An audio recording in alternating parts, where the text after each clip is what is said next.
पर भगवान शिव स्वयं उसके घर लिंग के रूप में प्रकट हुए। इस बालक की भक्ति से प्रभावित होकर चंद्रसेन सहित अन्य राजा भी वहां पहुंचे, जहां स्वयं भगवान हनुमान ने भी दर्शन देकर उद्घोष किया कि इसी वंश में नंद जन्म लेंगे, जिनके पुत्र होंगे विष्णु भगवान के अवतार श्री कृष्ण। यह परंपरा न केवल बाल भक्ति की प्रतीक है, बल्कि गुरु शिष्य परंपरा, तांत्रिक साधनाओं और क्रमिक पूजन की विधियों से भी जुड़ी है।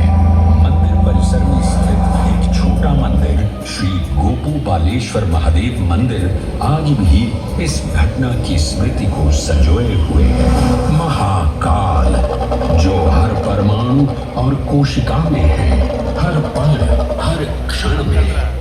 महाकाल जो है इस महानगर उज्जैन और नदी शिप्रा के कण कण में। आइए सुने उसी पावन नदी शिप्रा से महादेव की अद्भुत गाथा।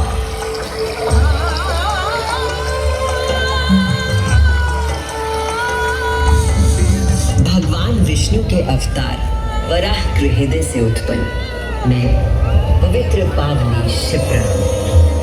उद्गम तो मेरा श्री हरि के हृदय से हुआ, पर मैं प्रवाहित हो रही हूँ महाकाल के चरणों में।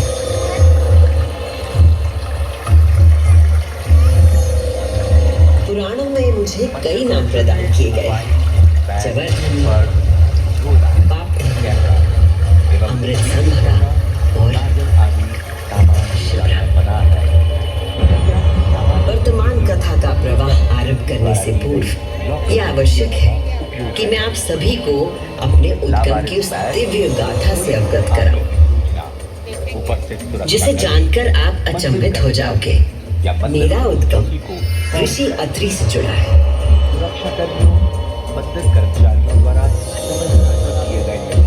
जो सप्त ऋषियों में से एक है। जब ऋषि अत्रि ने उज्जैन में 3000 वर्षों की कठोर तपस्या पूरी की और अपनी आंखें खोली, तो उन्होंने देखा कि उनके शरीर से 2 महान प्रकाश धाराएं निकल रही थी।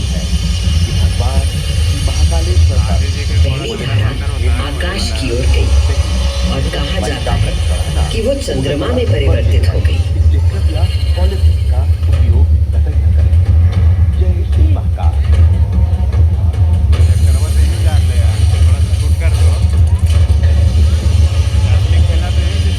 और दूसरी प्रकाश धारा पृथ्वी की ओर गई और उसने मेरा रूप धारण कर लिया।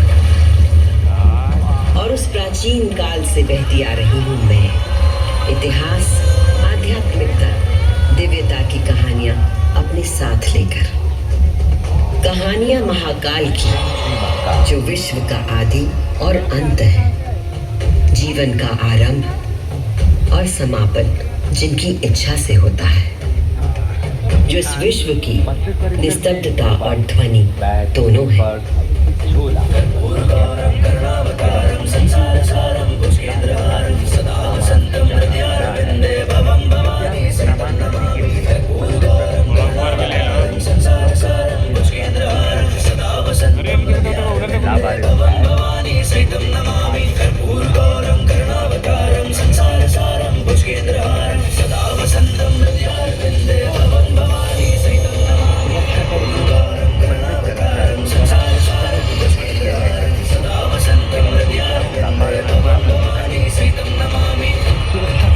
महाकाल की महागाथाएं इतनी विस्तृत हैं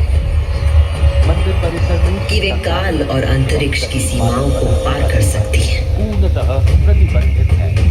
और आज मैं आपको इन कथाओं का केवल एक संक्षिप्त अंश प्रस्तुत करूंगी, केवल कुछ चुनिंदा मोती। समस्त सृष्टि महाकाल की अद्वितीय चेतना का संचार है, परंतु जिसके हृदय में स्वयं महाकाल की दिव्य चेतना प्रवाहित होती है, वही है मेरे तट पर स्थित उज्जैनी। स्कंद पुराण में अवंती खंड के अनुसार अवंतिका यानी उज्जैन में सप्त सागर के अस्तित्व के बारे में बताया गया है, जिनमें से एक है रुद्र सागर।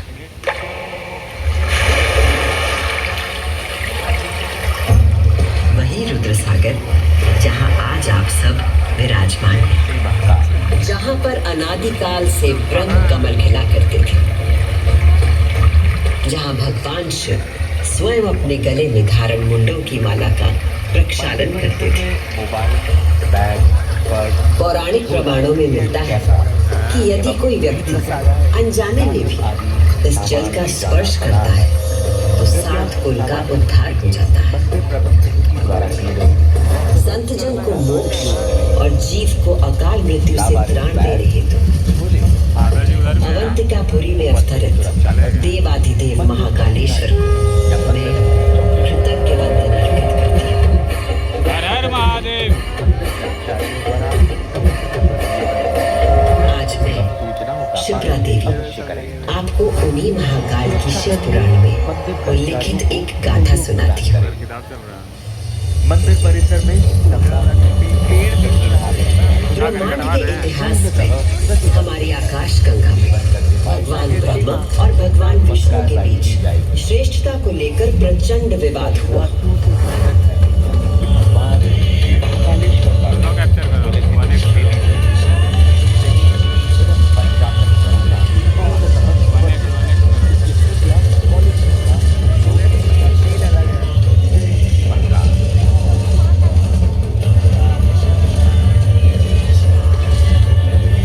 जब अपनी पराकाष्ठा तक पहुंच गया तो दोनों अपने अपने दिव्यास्त्र लेकर आपस में युद्ध करने के लिए तैयार हो गए। स्वर्ग में हाहाकार मच गया।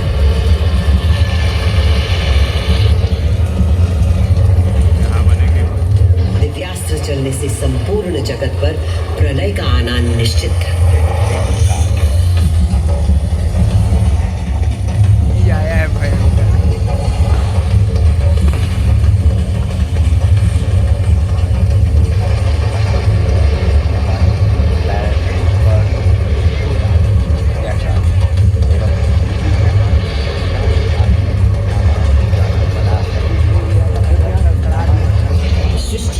प्रकोप से बचाने के लिए और इन दोनों के विवाद को रोकने के लिए भगवान शिव को माया रचनी पड़ी और अकस्मात अग्नि की ज्वालाओं से लिपटा हुआ एक महान अग्नि स्तंभ आकर स्थापित हो गया, जिससे दोनों देवताओं के दिव्यास्त्र स्वयं ही शांत हो गए।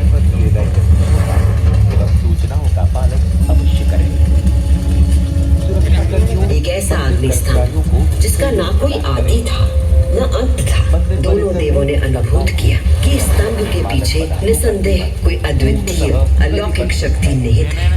वे दोनों बोल उठे, हे महाप्रभु, आप हमें अपने यथार्थ रूप के दर्शन कराइए। तब उस स्तंभ से महादेव स्वयं प्रकट हुए।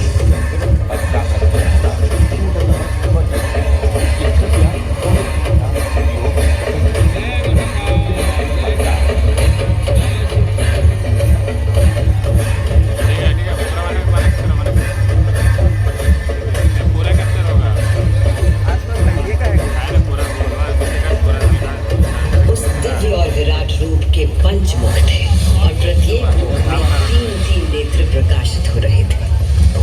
उनके भाल पर चंद्रमा का मुकुट था और मस्तक पर जटा। उनका कंठ नीला था और उनकी 10 भुजाएं थी। उनके अंग समस्त आभूषणों से सजे थे। उनके मस्तक पर भस्म का त्रिपुंड था।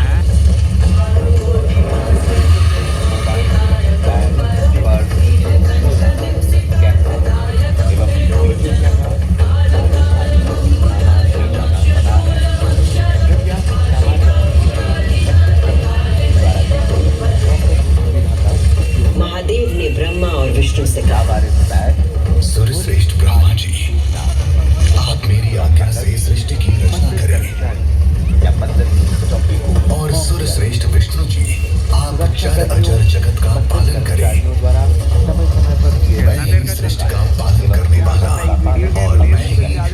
का संहार करने वाला हूँ। मंदिर कर्मचारियों को सहयोग प्रदान करें। मंदिर परिसर में सम्राट मैं ही ब्रह्मा, विष्णु और रुद्र नाम से 3 रूपों में बटा हूँ। सेवन करते पाए जाने पर दंडात्मक कार्रवाई की जाएगी। दर्शनार्थियों से निवेदन है कि भगवान श्री महाकालेश्वर पर पुलिस की हथेली से दही एवं पंचामृत चढ़ाना पूर्णतः वर्जित है। इसलिए कृपया पॉलिथीन का उपयोग करें। जय श्री महाकाल। ये कहकर भगवान शिव स्वयं पृथ्वी पर लिंग के रूप में स्थापित हो गए। उस बल से इस लोक में लिंग पूजा का विधान प्रारंभ हुआ। जय महाकाल। दर्शनार्थी ध्यान दें, अजय भी महाकाल लोक परिसर से एक वस्त्र गुम हो गया है। अजय भी महाकाल लोक परिसर से एक वस्त्र गुम हो गया है। जिस दर्शनार्थी या कर्मचारी को यह वर्ग मिलता है, अभी आपने सुनी वो गाथा कि किस प्रकार भगवान शिव ने लिंग का रूप धारण किया। अब मैं सुनाती हूँ उज्जैन में महाकालेश्वर के प्रकट होने की कथा। एवं वीडियो कैमरा। उज्जैन नगरी में नित्य वेदों का अध्ययन करने वाले एक ब्राह्मण देवता रहते थे। उनका नाम वेदप्रिय था। वेदप्रिय प्रतिदिन पार्थिव शिवलिंग बनाकर उसकी पूजा करते थे। झोले आदि की सूचना उपस्थित सुरक्षाकर्मी, मंदिर कर्मचारी या मंदिर पुलिस चौकी को फॉरवर्ड करें। सुरक्षाकर्मियों, मंदिर कर्मचारियों द्वारा वेदप्रिय के शिव पूजा पारायण और भगवान शिव में आस्था रखने वाले 4 तेजस्वी पुत्र थे। उनके नाम थे देवप्रिय, प्रियमेधा, सुकृत मंदिर परिसर में और सुव्रत। एवं सभी मादक पदार्थों का सेवन पूर्णतः प्रतिबंधित चारों है। सद्गुणों में अपने सेवन करके धार्मिक पाए पिता जाने से पर कम न थे। दंडात्मक कार्रवाई दिनों की दिन जाएगी। उनके सद्गुणों में अभिवृद्धि होती रही, दर्शनार्थियों से निवेदन है जिसके कारण कि भगवान अवंती नगरी उनके ज्ञान के तेज से पॉलिथीन प्रकाशित की होने थैली लगी। दूध, दही एवं पंचामृत चढ़ाना उसी समय पूर्णतः दूषण वर्जित है। नाम का एक असुर प्रजापति ब्रह्मा की उपासना में लगा हुआ।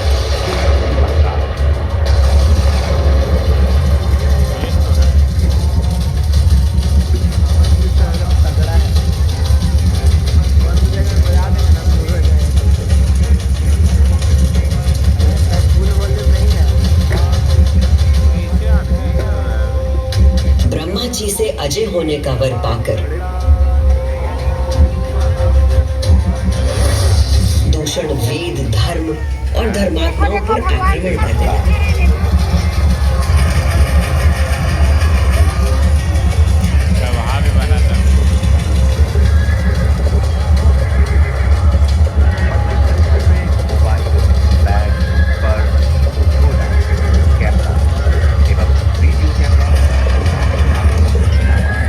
अत्याचारों की पराकाष्ठा पर पहुंचते हुए उसने उज्जैनी पर हमला करने का दुस्साहस किया। उज्जैनी में त्राही मच गई। मेरे दैत्य सेनानायकों, तुम चारों दिशाओं में जाओ और उज्जैनी में जहाँ कहीं धर्म पर चलने वाला, वेदों का अध्ययन करने वाला दिखाई दे, उसका नाश करो। सुरक्षाकर्मियों, मंदिर कर्मचारियों को सहयोग करें। उस असुर से यदि कोई भयभीत नहीं था तो वो थे वेदप्रिय के चारों शिव भक्त पुत्र।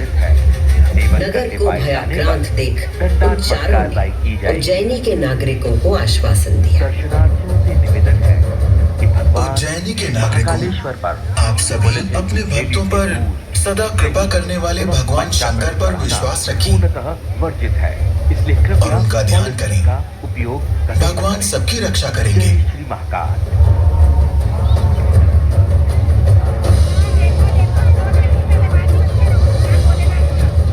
मंत्रोच्चार का आवेग बढ़ गया। देवप्रिय और उनके पुत्रों के संग उज्जैन के सभी नागरिक भी जाप करने लगे।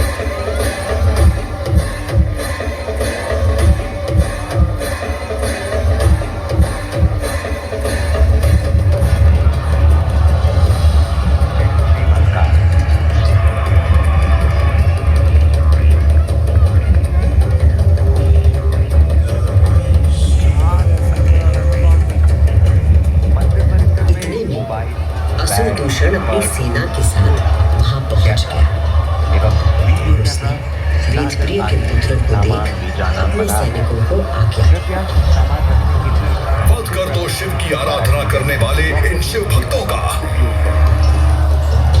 लावारिस बैग झोले आदि मंदिर कर्मचारी या मंदिर सुरक्षा कर्मियों मंदिर कर्मचारियों द्वारा समय समय पर किए गए निर्देशों का एवं सूचनाओं का पालन करें। सुरक्षा कर्मियों मंदिर कर्मचारियों को सहयोग प्रदान करें। जिस क्षण उस दुष्ट असुर दूषण ने उन निर्दोष व्यक्तियों की हत्या का आदेश दिया, उसी क्षण पूजा किए जा रहे पार्थिव शिवलिंग के स्थान पर भयंकर विस्फोट के साथ एक गर्त हो गया और उस गर्त से घोर गर्जना कर प्रकट हुए महाकाल। एवं पंचामृत चढ़ाना पूर्णतः वर्जित है। कृपया पॉलिथीन का उपयोग न करें।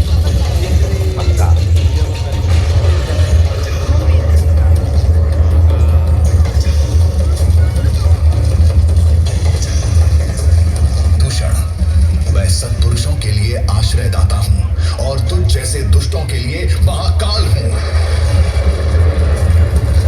ये शिव का वो रूप था जो काल के परे था, जो संहार करता भी था और सृजन करता भी। महाकाल के प्रकोप से दूषण का नाश हुआ और उज्जैन में एक बार फिर से शांति स्थापित हो गई। मंदिर परिसर में मोबाइल, बैग, पर्स, झोला, कैमरा एवं वीडियो कैमरा। उज्जैनी के लोगों की आस्था से प्रसन्न जाना मना है। भगवान महाकाल ने उन्हें वरदान मांगने को कहा। मंदिर प्रबंधन उज्जैन के निवासियों ने भगवान महाकाल को उनके भक्तों की रक्षा करने के लिए उसी स्थान पर सदा के लिए विराजमान होने को कहा। तब देवादिदेव उज्जैन में ही विराजमान हो गए और वहाँ चारों ओर की एक एक कोस भूमि ज्योतिर्लिंग रूपी भगवान शिव का स्थल बन गई। सुरक्षा कर्मियों मंदिर कर्मचारियों को इस अद्भुत घटना के साक्षी बने समस्त देवता, गंधर्व और ऋषि। उज्जैन का वातावरण दिव्य ध्वनियों और मंत्रों से गूंज उठा। दंडात्मक कार्रवाई की जाएगी।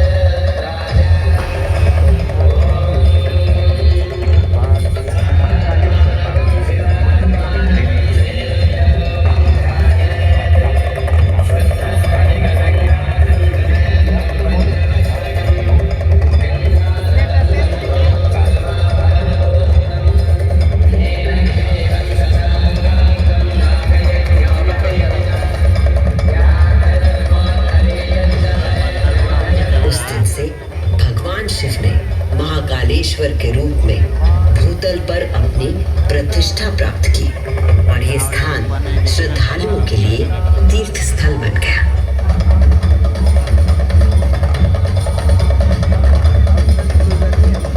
शिव पुराण में 12 ज्योतिर्लिंगों में से एक महाकालेश्वर ज्योतिर्लिंग। यहाँ की भस्म आरती विश्व प्रसिद्ध है।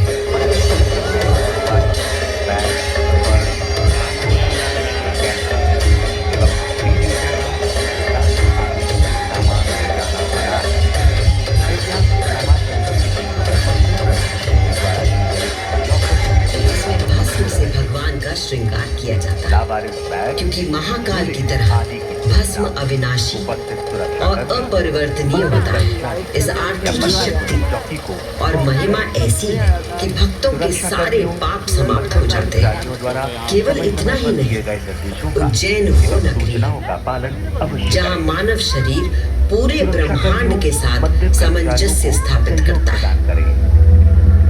मंदिर परिसर में तंबाकू एवं सभी मादक पदार्थों का सेवन पूर्णतः प्रतिबंधित है।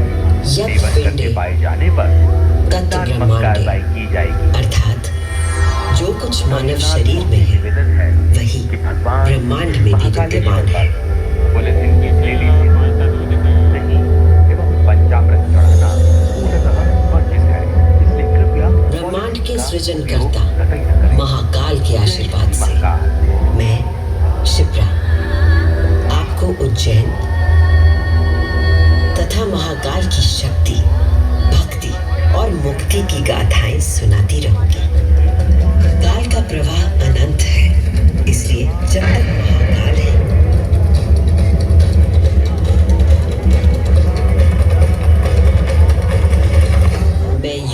उज्जैन की स्मृतियों को अपने आंख में समेटे श्री महाकाल बहती रहूंगी।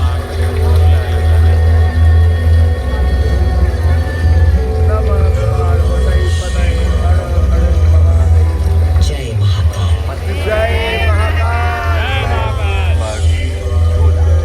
कैमरा एवं वीडियो कैमरा नागर आदि सामान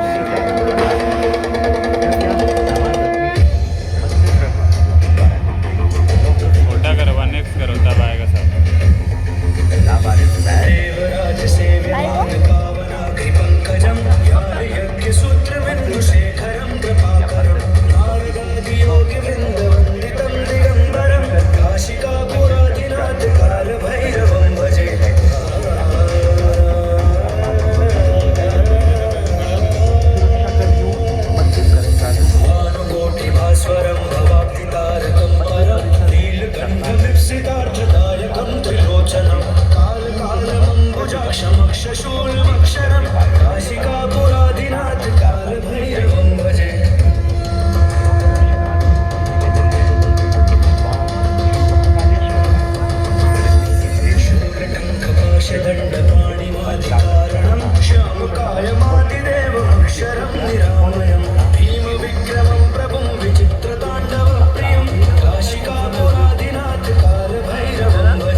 मंदिर परिसर में मोबाइल, बैग, पर्स, झोला